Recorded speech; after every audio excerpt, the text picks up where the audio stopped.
श्री शिवाय नमस्तुभ्यं। शुक्र प्रदोष व्रत कथा। शुक्रवार की द्वादशी व्रत कथा पूजा विधि सोम प्रदोष के समान ही है। इसमें श्वेत रंग की खीर जैसे पदार्थ का सेवन करना चाहिए और उसी खीर का भगवान शिव को भोग लगाना चाहिए।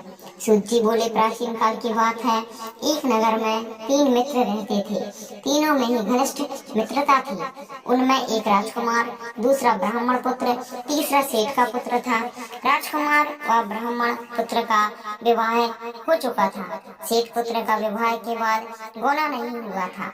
एक दिन तीनों मित्र आपस में स्त्रियों की चर्चा कर रहे थे।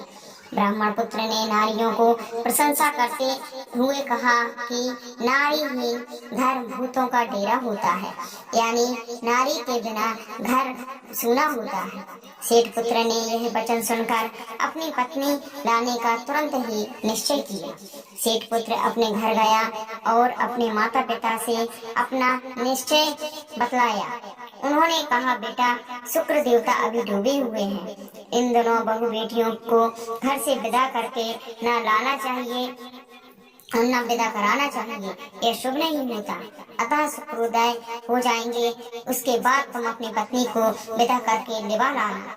सेठ पुत्र अपनी जिद से ठस के मस नहीं हुआ और अपने ससुराल जा पहुंचा। सास ससुर को उसके इरादे का पता चला। उन्होंने इसको समझाने की कोशिश की, किंतु वह नहीं माना। उन्होंने बेबस होकर अपनी कन्या को विदा कर दिया। ससुराल से विदा होकर पति पत्नी नगर से बाहर निकले ही थे कि उनकी बैलगाड़ी का पहिया टूट गया और एक बैल की टांग टूट गई। पत्नी को भी काफी चोट आई। सेठ पुत्र ने आगे चलने का प्रयास जारी रखा, तभी डाकुओं से भेंट हो गई और वे धन धान्य को लूट कर ले गए। सेठ पुत्र पत्नी सहित रोता पीटता अपने घर पहुंचा। जाते ही उसे सांप ने डस लिया। उसके पिता ने वैद्यों को बुलाया। उन्होंने देखने के बाद घोषणा की कि सेठ पुत्र 3 दिन में खत्म हो जाएगा। उसी समय इस घटना का पता ब्राह्मण पुत्र को लगा। उसने सेठ से कहा कि आप अपने लड़के को पत्नी सहित बहू के घर वापस भेज दो।